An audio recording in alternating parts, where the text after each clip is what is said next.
In this Modern Horizons 3 limited set review, I will be analyzing and evaluating cards from the set to help you prepare for your events. I am not going to discuss every card in the set.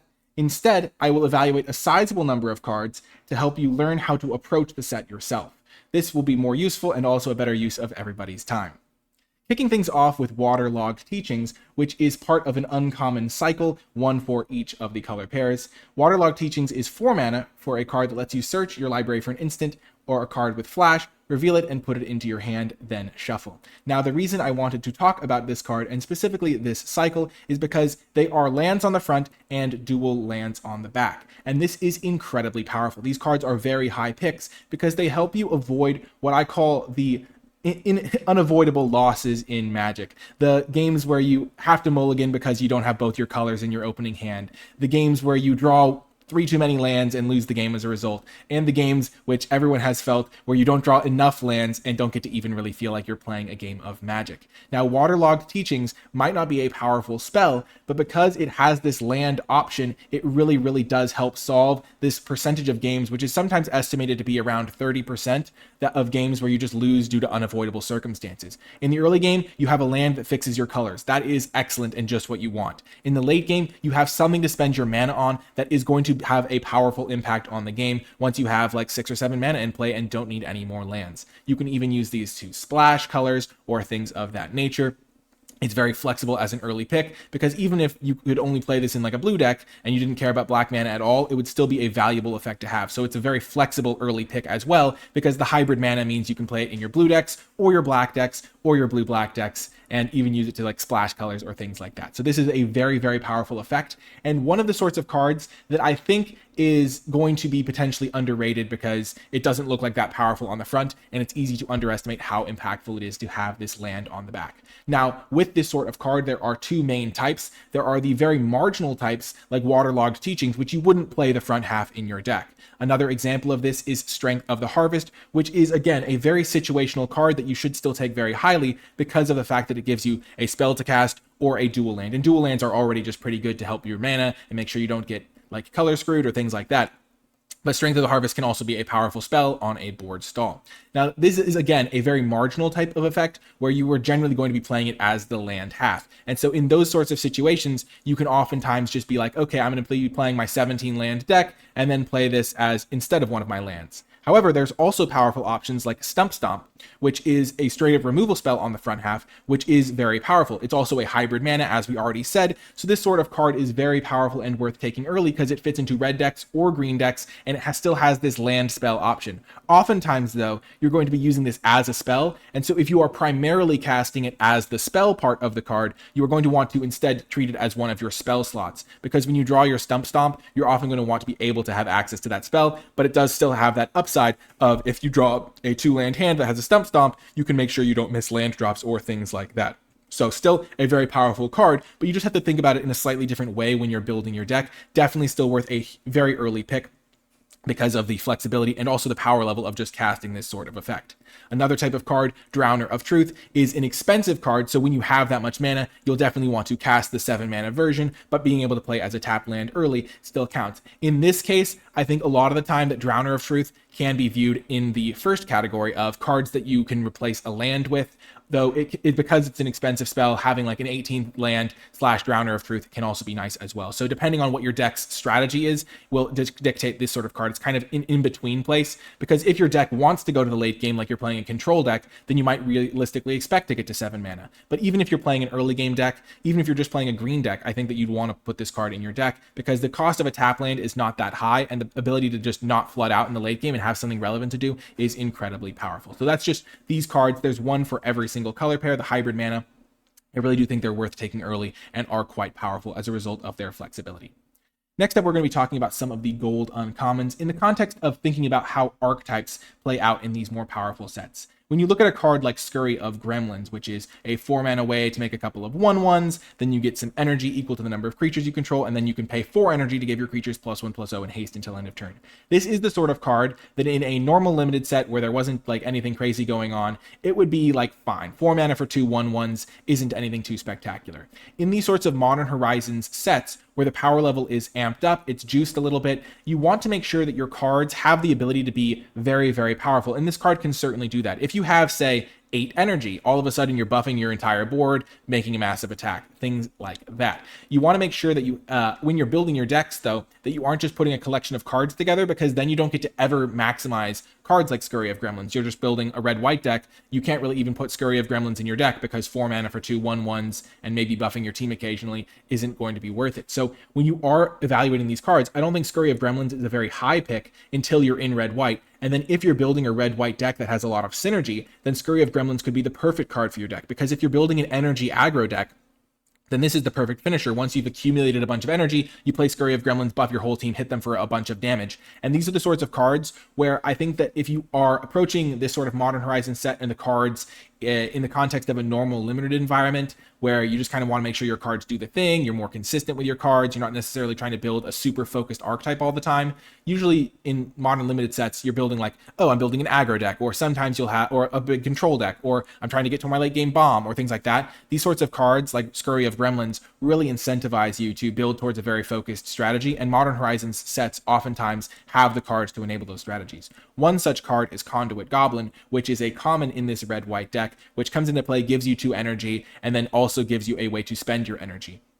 This is a really nice aggressive card for curving out. It's a card that I think it fits into that same home, but is just better on its own merits, where if you don't have like infinite energy, this card is like a self-contained card, whereas the Gremlins card kind of asks you to build around it on a whole nother level to try and optimize your deck for it. This card is just good on its own, but they will fit into the same shells. I think this card is a card that I would generally take over the Gremlins card early in the draft, but once I had a specific shell for it, I would probably like maybe be able to lean towards the Gremlins more. But just efficient 2-drops are really, really important. So I could see this just being better than Gremlins in almost all cases, just because you want to have good 2-drops to enable your curve outs for your aggro decks. And this one looks really, really scary. Now, it is a gold card, and one thing I like to caveat with all gold cards when evaluating them and when you should take them in the draft is you generally don't want to take them as highly. Whereas the cards we evaluated first, those lands, those hybrid spells, could be cast in, like, so let's just say, like the red-green one. You can cast it in your red deck or your green deck. This card only fits into red-white, so it's a much lower pick as a result, and should fall down in your priority level, even though once you're in red-white, you'll take this card very highly. So that's just how sort of the draft mechanics work. Next is Horrid Shadow Spinner. It's 3 mana for a 2/3 lifelinker that when it attacks, you can draw cards equal to its power, and if you do, you discard that many cards. Now, on its surface, this is already quite solid. A 3 mana 2/3 that has lifelink is just a reasonable card, and the ability is nice upside. Now, blue-black has synergy with drawing cards in this set, which means that this card can be an enabler type for that strategy. There are 2 different types of synergy pieces in these sorts of color combinations. The Gremlins card we looked at is more of a payoff. Sure, it gets you some energy on a one-shot basis, but it's really a way to spend all of your energy once you've accumulated over the course of the game.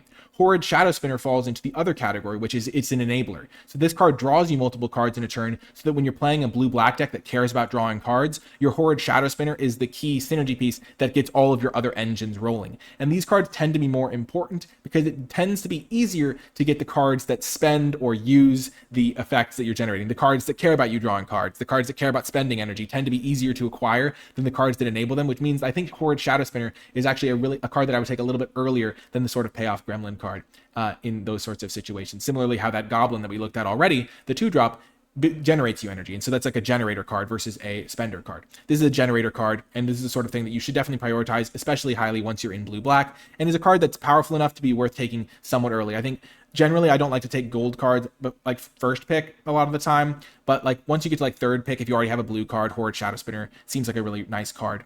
Though I will say 3-drops in many sets tend to fall in this spot where there's just a bunch of really good 3-drops. So you need to keep an eye out on your curve when you are taking these cards. And if you are going to prioritize Horrid Shadow Spinner, you have to lower the other 3-drops in your priority so you don't get a glut of cards at that slot. Next up is Golden Tail Trainer, another 3-drop, and this card is really interesting because it functions as both an enabler and a payoff, kind of, as we already discussed. It's a generator and a spender, if you like that analogy more, where its first ability makes it so that it casts less mana to cast your equipment and aura spells, And importantly, in this set, there are some living weapons. We'll actually be talking about one of those later, but equipments that come with creatures attached, which means this can actually be like an efficient mana dork that helps you deploy threats that affect the board in your games. But you can get a mana discount, and then you can also get extra buffs for your creatures that have equipment and auras on them, or +1/+1 counters. So this is the sort of card that is an enabler and a payoff. Once again, it falls into that 3-drop slot, which is often where these sorts of cards like to fall, so that by the time you're playing your 4 and 5 mana plays, you can get them going. But again, this is the sort of card that once you already have like a white card or a green card, picking it like up the 3rd or 4th pick seems like a nice place to be, because it can kind of win you the game on its own, but also be a good play early, and that's really a nice spot for your uncommons to be. Next is it Generatorium? This is a very interesting card for the red-blue deck, which gives you extra energy whenever you would generate an energy, and also can draw you a card if you've paid or lost 4 or more energy this turn. This is not on the same like it's not on the same wavelength as some of those other cards that kind of stand on their own 2 feet. The blue-black guy, he's going to draw you his cards on his own. The green-white guy, he can attack and block and do stuff. This card, you need to have synergy to enable it, which means that you generally should be able to get it a little bit later, because if you are in the sort of deck that wants this, it's not like you're going to have people like necessarily trying to snipe this card from you. The fact that it costs 2 mana also means that it's harder to splash, which means that splashing a card like this would be less viable, because you aren't going to have your splash color as early in the game. So you're not going to put the Generatorium in your deck and hope to draw it on turn 7 as you would with many splash cards. So this is the sort of card that a blue-red deck can really thrive on if you have enough energy generation. And it doesn't even really give you a way to spend the energy, so this definitely falls firmly into the generator category, as is almost in the title of the card, Generatorium. So this is the sort of card that I wouldn't expect to take quite as highly as some of the other ones, because it is a little bit more niche. I can imagine just having in your blue-red decks, you probably want to have, with the ways to generate energy, spend your energy so that you can maximize the power level of your cards. But there are plenty of ways to spend energy, and a lot of the cards that, you need to have, big ways to spend energy and really care about it, because a lot of the cards that spend energy also generate some themselves. So this is more of a niche synergy tool, but definitely a card that you'll want in your red-blue decks if you're building them correctly, but I don't think it's as high priority. Next is Expanding Ooze. This is one of the cards that has synergy, but it also has synergy with itself, which I think is really important to look at when you're evaluating these cards. So it's 3 mana for a 3/3, which is already a little bit it's understated for these sorts of formats if it didn't have abilities, but of course it has abilities, which for 2 mana you can adapt it, which means you put a counter on it, and then when it attacks you can put a counter on a modified creature you control, which counts itself. So it's a 3-drop that can put a counter on itself and then attack and immediately grow to a 5/5, which is just an absolute beating on its own. It can also synergize with your deck, where if you have a creature that already has a counter, you can put an extra counter on it, which, as we'll see later, there are some cards that care about having extra counters put on them. And this is the sort of card that can be very, very powerful as a result of being both a self-contained threat that grows and really forces your opponent to deal with it, but also triggering your synergies and helping you on that front. So it's kind of like, if you are in green-black, this card seems quite powerful. Again, it falls into this 3-drop slot that, as you've noticed, a lot of these generators, these early plays that fuel your synergies are 3-drops, but it's still very powerful, and if you are in green-black, I think this card is going to do some serious work. It doesn't do that well if you're defensive, but it's still a 3-mana card that can be a 4/4 very easily, so it can still block. It just doesn't fuel your synergies as much there, but still an excellent card, a growing threat, and the sort of card that you should be looking for in your green-black decks. Though again, it's not that flexible, because it kind of has to go into green-black in a lot of these cases, and so you'll want to be because again, you don't really want to splash your 3-drop that isn't going to be as good in the late game. This is still solid in the late game, but it's not like the sort of card that you're happy to cast on turn 7 necessarily. So yeah, a 3-mana 4/4 that grows is just excellent, but in Modern Horizons the bar is quite high for cards. Next up is Ondu Knotmaster, another card that cares about your modified creatures. So that's kind of one of the themes of white-black, and this is an enabler and a payoff. You can use the adventure mode to put counters on creatures. Oftentimes you're going to want to put 1 and 1 to trigger multiple payoffs, get multiple modified creatures, and then it's a creature that if your modified creatures die, you get +1/+1 counters on the Knotmaster. Now this is somewhat self-contained in that you can put counters on things, then play the Knotmaster and hope those things die, but it is also one of the cards where you kind of need to have other modified synergies going around, maybe some sacrifice outlets to make this really worth it, because if you end up just putting a 4-mana 2/2 into play, and you don't have any other modified creatures, maybe they've already died or things like that, then you are in some bad shape. So you're going to want to make sure that you put this into a focused synergy deck, which if you are playing a white-black deck, I imagine will not be too difficult for you to do. But still, it's a card that I think is worth prioritizing at the same level as some of these other gold cards, where it's like once you already have a white or black card, you're like pick 3 or 4. Again, I don't think I would first pick this card because it's just there's such a high power level in this set that you want to find an open lane so that you can get past really powerful cards. Like, because as we've seen, there's a lot of these commons that are just really, really powerful, and you want to put yourself in a position to get past those cards instead of forcing your way into a lane too early. Next up is Writhing Chrysalis. This is a common that is very, very powerful. It's 4 mana for a 2/3. It's got reach. Don't forget that on the card. It's hidden amongst a wall of text. It makes 2/0/1s when it comes into play. So it's little like an army in a can of sorts. And then when you sacrifice another Eldrazi, you put a counter on the Chrysalis. So on its own, you can make this into a 4 mana 4/5 that temporarily ramps you for 2, which is really, really nice. It can fuel your other cards to care about Eldrazi spawns, or cards to care about the colorless mana that it generates, or it can just be a way to make some chump blockers when you're swinging in with your big creatures. It really does a lot of stuff, and it and can also just ramp you as like a one-shot ramp up to 7 mana on your 5th turn. So this is the sort of card that I think is really, really powerful. It's in this common slot where it's like, okay, when you're a red-green deck, this is a card you're going to be excited to have. But again, you don't really want to first pick this sort of card because we've been seeing a lot of power level. I hope you can get that kind of lens from this video. There's a lot of really powerful cards running around, and so you want to make sure you're maximizing them. Maybe you have some ways to sacrifice creatures for extra value. These spawns can be some sack fodder. Maybe you have other cards that care about the colorless mana aspect. That can be another reason to get extra benefit. If you're just playing this as a 4 mana 4/5, that's probably not going to be good enough. You're going to want to make sure you can ramp with it or trigger your other Eldrazi synergies. But if you can do that, which I don't imagine it will be that hard to do, you get a really powerful card. Now, speaking of that colorless mana, Glaring Fleshraker is a really interesting card because if you've never played with this colorless mana, which is many people because you had to be playing during Oath of the Gatewatch, it plays out in a really strange way where it's almost like you're splashing almost all of the cards that have this colorless mana symbol, because you can't just tap lands to play the colorless. You have to have lands that are able to tap for color, like able to produce colorless, or these Eldrazi spawns that you can sacrifice for colorless, or mana rocks that tap for colorless. And so when you have these sorts of cards like Glaring Fleshraker in your deck, which is quite powerful, when you cast a colorless spell, you get a 0/1. So if you're playing in these sorts of decks that generate a lot of colorless spells, or have these devoid spells, because remember, devoid, as we saw in the last card, makes it so the card is counts as a colorless card. So you play your Glaring Fleshraker, you play that 4-drop we just looked at, and then when all those creatures enter the battlefield, you'll deal 3 damage to your opponent. So that's just really a powerful curve out. But you have to treat these as if you're splashing them and make sure you have enough sources of that color, or that, in this case, colorless, to cast them. It's really difficult to just put this card in your deck and just assume you can get it. If you are going to try to play a 3-drop like this, you probably want like 5 or 6 sources of colorless mana that you can get relatively early in the game.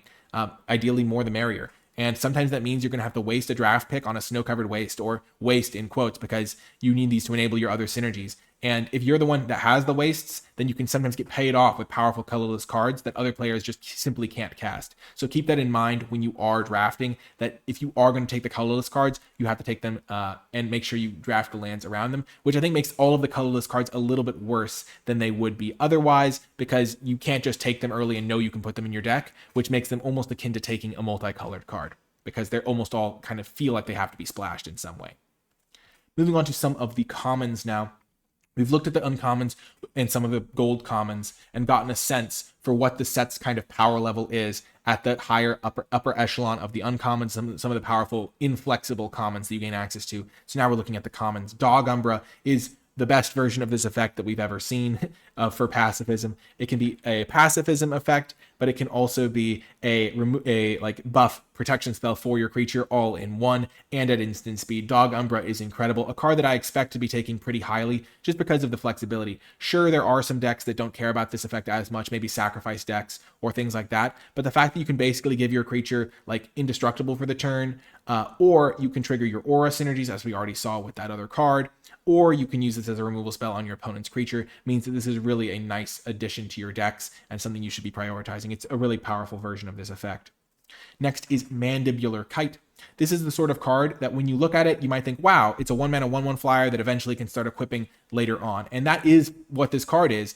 But in this sort of high-powered environment, the reason I wanted to highlight this card is because when you see this, you should be thinking of other ways you can use this. As we've already seen, there are cards that care about having modified creatures, and this is a living weapon. So you immediately get a modified creature when you have this. If you play this, you can get your modified thing. You can equip other things to make them modified and fuel your synergies that way. You can also use sacrifice outlets. The 0/0 germ token is totally something you can sacrifice, and then you have this equipment lying around. You can also sacrifice the artifact. There are some cards that sacrifice artifacts, and that can be something that you can do. When you're building your decks, you want to make sure that your cards aren't just raw power level, that they have like a bunch of things that they can do to fuel and work together. Because in a set where every card is really good, the players that will gain an advantage are the ones that put the cards together that are greater than the sum of their parts. Because then when your deck is playing a 5 out of 10, your opponent can play the exact same card, but have it be like a 6 or 7 out of 10 in their deck because of the synergies they're enabling, and that's how they're going to be able to get an advantage over you. So this card I don't think is worth a high pick, but once you are in one of these decks, can definitely be a really solid role player.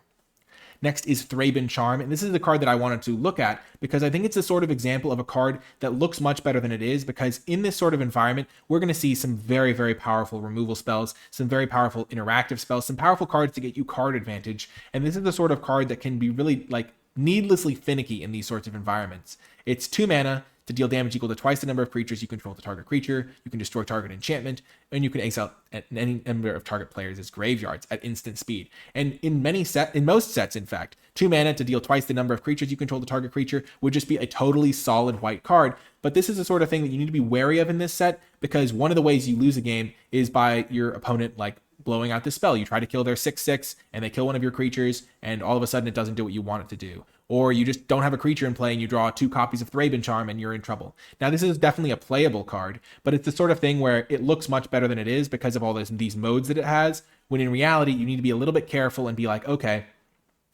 there's all these card advantage cards going around. We literally see instant speed pacifism effect that we already looked at. We see all these powerful things going on at that uncommon slot where these cards are getting 2-for-1s and drawing extra cards. And this is a 1-for-1 that doesn't always get you the 1-for-1. And that's something you should be wary of. So don't necessarily take this card that highly, because it's not always going to do what you want. And for your removal spells that are going to be 1-for-1s in a format that is going to have a lot of cards that feel like they're getting more than a card's worth of value, they're going to draw you replacement cards. They're going to get 2-for-1s. They're going to kill your opponent's creature and leave you something behind. This sort of card is something you shouldn't really prioritize as highly. Let's look at a blue card, though technically a devoid card. This is another card that I think is really interesting and gives you kind of insight into how these sorts of sets work. Because again, in a normal set, a card that can be a 3/3 flyer, a 2/5 vigilance, or an O12 is quite interesting, but I still don't think this card is that high of a priority in this set, because of the fact that there is so much powerful stuff going on. We see all of the card advantage that we've already discussed. We see all of the powerful things you can do just at 3 mana. Like we've already seen a 3 mana 3/3 that becomes a 4/4 that grows every single turn. And that's the sort of thing where your corrupted shapeshifter isn't really going to be able to compete with that at the same level, where you're just playing a 4 mana 3/3 or a 4 mana O12 that your opponent can attack past, or 2/5 with vigilance. Like, just imagine this is like any of those three is pretty underwhelming. And even though it gives you the option, this is still not the sort of card that you really want to be putting in your decks in this sort of format.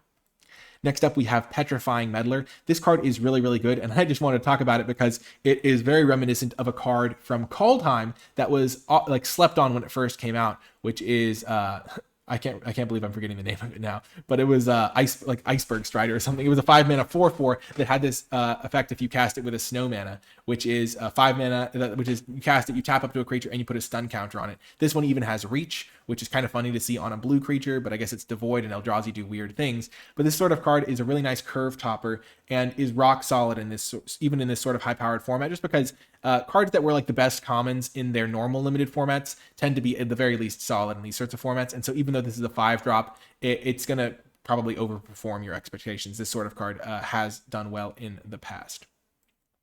Next is Tune the Narrative. This is the sort of card that has definitely done well in the past and almost always overperforms the way it looks. 1 mana, draw a card, you get 2 energy at instant speed is the sort of thing that's like, okay, I just cantripped and got some energy. What's the big deal? But there's a lot of cards that care about energy. There's a lot of ways to spend energy. And this is the sort of like free, flexible way, like not free because you do have to spend a mana and a card, but you get the card back. And it's a really cheap way to enable your energy synergies without putting a huge strain on your deck, without causing a lot of time, without having to put like underpowered stat lines into your deck. This is the sort of thing that can really make the engine hum along and is the card you should prioritize as a result. In these sorts of high synergy environments, cards that easily fuel your synergies, which this card does, are excellent. And this is definitely worth picking highly as a result. Next is Eviscerator's Insight. This is a card that in any other format would be probably solid. We've seen cards like this many times in the past. 2 mana, sack an artifact or creature, draw 2 cards. In this sort of environment, this isn't good enough unless you have like cards that care about being sacrificed, cards that get benefits from other things dying. The flashback on this is nice because it can protect from interaction, but be wary of cards that are just slightly better versions of things we've seen in the past. But in a high synergy format like this card simultaneously overperforms and underperforms. And what I mean by that is in decks that care about sacrificing things, you really want your cards that want to be sacrificed and then things to sacrifice them. Just think about that 1/1 card in white that we saw earlier. That thing makes a germ token that can be sacrificed to this. You immediately go 1 drop, draw 2 cards, things like that. There's going to be cards that want to die in this set. And then there's like these Eldrazi spawn tokens running around, these Eldrazi spawns running around and things like that, where you just can sacrifice those and draw some cards. But if you are just putting this into a normal deck and be like, okay, my opponent will cast a removal spell sometimes and I'll get to draw some cards, that's going to be generally worse than it would be in a normal set. So keep in mind that this is more of a synergy piece than just a raw strength level card.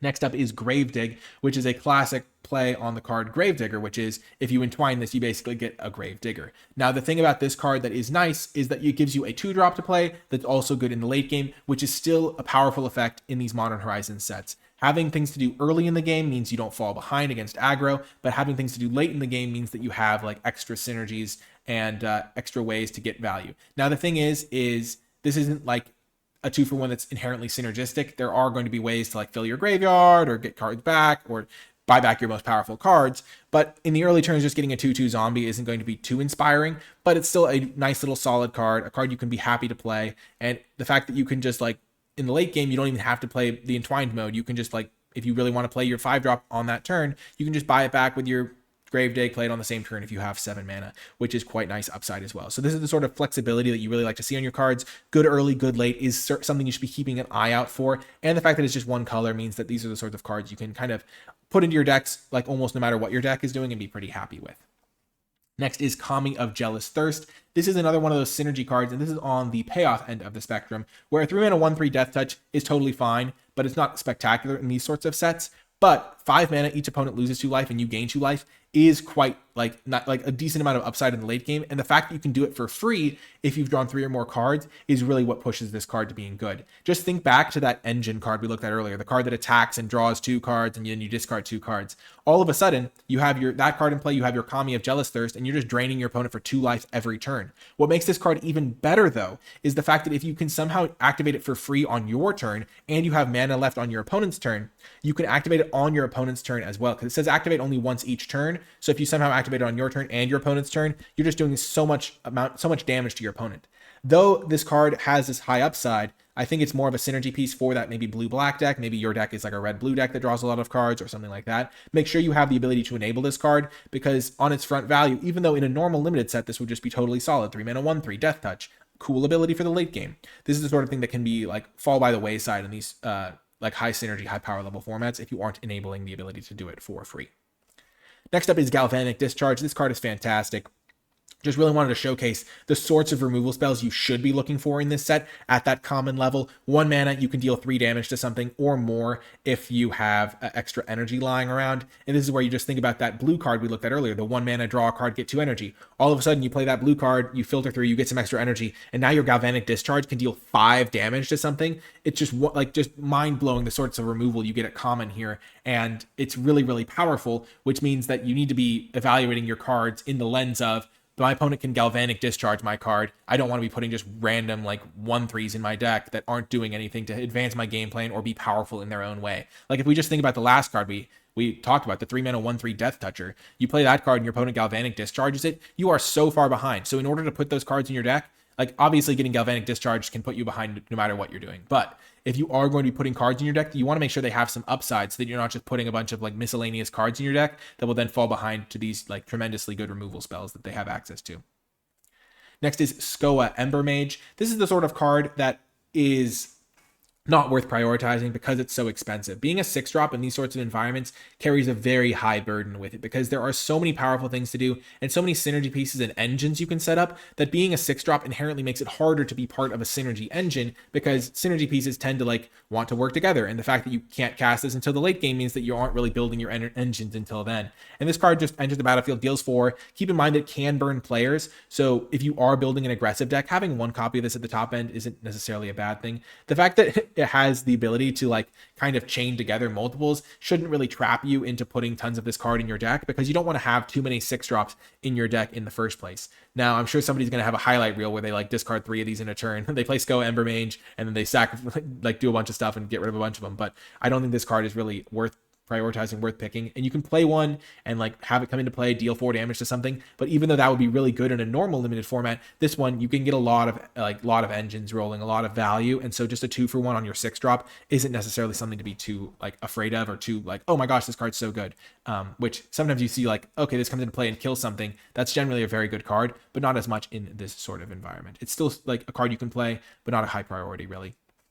Next up is Colossal Dreadmask. This is the sort of card that you can really look towards as like a late game card where you get a 6-mana 6/6 with trample, and then when it dies, any of your cards can turn into like +6/+6 in trample. This card is like still has the problem of being a 6-drop, but it is incredibly powerful in the late game where you just have one copy of this and your opponent is immediately just like, how do I possibly win? You just have a 0/1 spawn token sitting around that all of a sudden becomes a 6/7 trampler. And this is the sort of, it's like it costs 5 to equip. This is the sort of thing where you want to remember that if your deck doesn't have a plan for the late game, sometimes you're just going to get hit by a Colossal Dreadmask and then wonder what happened. Your opponent is going to play this card and you're going to be like, okay, I have no way of beating that because they have 3 creatures in play, and if I kill their 6/6 trampler, all of a sudden all of their other creatures also get juiced. So this is the sort of card that puts a clock on the format and means you really want to have some sort of either inevitability or some sort of quickness to your deck where your opponent plays the Dreadmask and you can like kill the creature, kill the 6/6 and hit them for a bunch of damage so that they can't really benefit from the Dreadmask equipping to something else. Or you have like some sort of tempo, or you have some sort of flyers, or you have some sort of late game of your own where you're getting like 2 extra cards every turn from your engine, or you're draining your opponent out so you don't just care about a giant beefy creature. Because there are these sorts of 1-card punishers in this format, as I like to think about them, where it's like you just play this one giant threat and your opponent just like looks at their cards in their hand, thinks about their deck, and realizes they almost can't beat it. This is the sort of card that can really, really punish you if you aren't prepared. So keep that in mind. Colossal Dreadmask, definitely a solid card you can take in the middle of your packs. Like I wouldn't be afraid to like pick this like 6th or 7th or something like that, I think. But generally you want to be prioritizing those cheap synergy pieces and remove like really efficient cards. And this card doesn't really fall into either camp. It's just like a card that can like win you the game on its own sometimes, in a kind of expensive and clunky way, which isn't necessarily a huge priority, but definitely a card you can play and be pretty happy about. Evolution Witness is next. This is a card that you can really get behind because it is kind of that cheap engine piece we've been talking about, where if you just think about that card we looked at earlier that can put extra counters on your creatures, you play Evolution Witness as a 3-mana 2/1, and then you adapt it for 2 mana, so all of a sudden you have a 4/3, and you can return a permanent from your graveyard to your hand. And all of a sudden you are benefiting from every time you can put a counter on something, you can get something back from your graveyard to your hand. And that can maybe be another thing that puts counters on things. And then all of a sudden you're chaining them together, and your Evolution Witness is like the key piece of your synergy engine. Again, 3-mana synergy piece, as we've already talked about. The 3-mana slot can get crowded because it is often a key spot for synergy pieces. But this is the sort of card that can really just like win you games in the late game. It can be a nice grindy tool. It can be a nice synergy piece on its own. It's a relatively cheap creature that can become modified for the cards that care about that. And so overall, definitely a card that I would take pretty highly. Definitely take this over the Colossal Dreadmask type card and take it pretty early in the draft and be pretty happy to have a recursive engine that I can build around. And it fits into a lot of different archetypes, because that's another thing to keep in mind with this card. It fits into grindy decks. It fits into aggressive decks as a card that can maybe like be a good like way to buy back your synergy pieces or your removal spells, or if you have that pacifism that can also be put on your own creatures, you can return that because it's a permanent and things like that. Just really nice card, fits into a lot of homes, and is a really nice grindy element especially. And then finally, I wanted to talk about Temperamental Oozewag. This is the ultimate like damage check where they play a 4-mana 4/4, and then the next turn they turn it into a 6/6 trampler, and they're hitting you with it on turn 5. And if you don't have a way to beat that, you're going to be in trouble. This isn't the sort of card that you take like first pick or second pick or third pick, but in the middle of a pack, you can definitely put this card into your deck.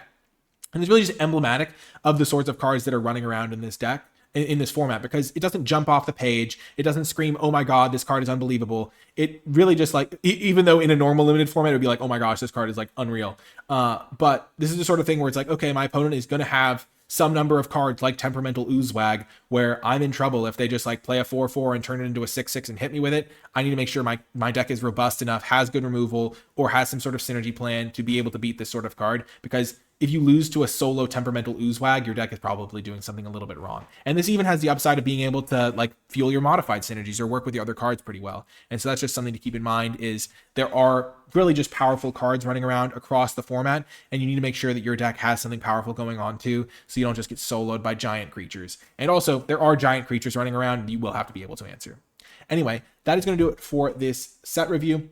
If you're interested for my draft grades for every card in Modern Horizons 3, I do have a tier list available on the NicolaiBolas Patreon if you're interested in that. But that is going to do it for this video. Thank you so much for watching. If you made it to the end, remember to hit the thumbs up button, subscribe for more, and comment with your questions, thoughts, and feedback. And leave hashtag Horizon Thinking in the comment section down below to let me know you made it all the way to the end of the video, because hopefully this video informs your thinking for the format and helps you evaluate more of the cards yourself and feel prepared. That's going to do it for this one, though. I hope you enjoyed it, and I'll talk to you next time.